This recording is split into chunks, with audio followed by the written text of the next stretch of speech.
Hopeless no more. What do you do when you've done all you know to do? Where do you go when there doesn't seem to be anywhere to go? How can you possibly see the light when darkness is all you know? If any of these questions apply to you, I believe I have an answer for you. You see, the key is to get to a place where you can utilize and epitomize the notion of hope. Hope is simply the belief that what you desire will come to pass. If you feel stuck in any way, shape, or form, do your best not to lose hope. Hope for progress, hope for innovation, hope for success, and hope for prosperity. Know that hope opens your eyes to unseen opportunities and sometimes unorthodox possibilities. Whether in the midst of a storm or not, always strive to remain hopeful. For as long as I can remember, I have always had a knack for hopeful optimism. Seeing the brighter side of darkness has been a part of my character for a long time. Now I know hope isn't always so plentiful, especially in the midst of darkness and chaos.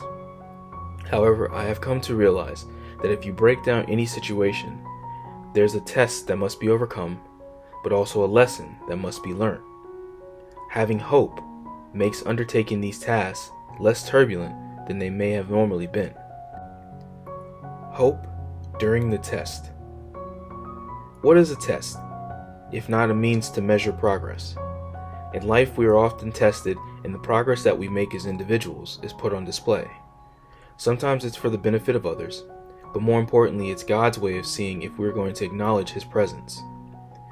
At times, it may seem like things get so bad that there is no way they can get better. However, if you are a believer, then you know the more hell you go through, then the greater your blessing must be. For the enemy only fights you because he doesn't have you. These moments are when our hopefulness truly comes into play. Believing that your blessings will eclipse your burden does well to see you make it through the test. Some tests have a scheduled date, meaning we can see it coming on the horizon.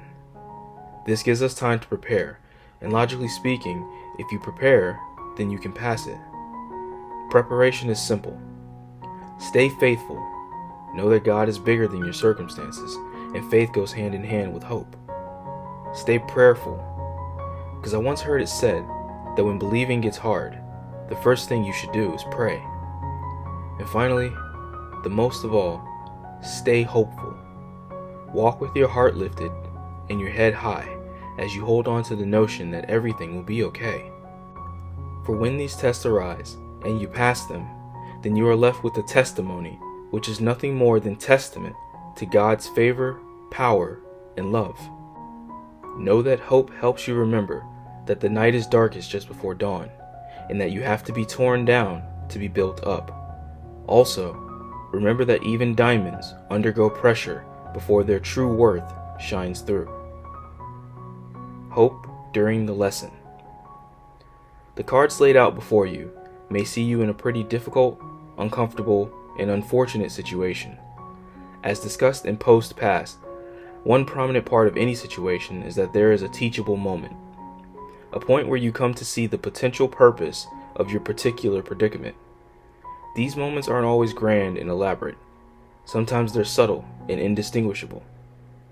Should you find yourself enveloped by hopefulness, then you have a better chance to not only distinguish the lesson, but also understand how it works out for your good or the good of someone else. Understand that if you find yourself lost without hope, then you'll likely miss the lesson as you are too consumed by the hand you have been dealt. Let me ask you, when the storm rages on and believing becomes more and more difficult, does that turn you away from God or towards Him? Let your faith in God empower your hope that things will get better. For the hopeless often see things for what they are, when the hopeful see things for what they can be. On the onset of my loss, I found myself losing sight of what could be and getting overwhelmed by what was. Well, one day I received a phone call from a person I honestly never thought I would have heard from. This one conversation, albeit brief, would restore my sense of hope. This in turn would go on to aid me in understanding the lesson in my loss. You see, there was a shift that needed to be made, for there is a job that needs to be done.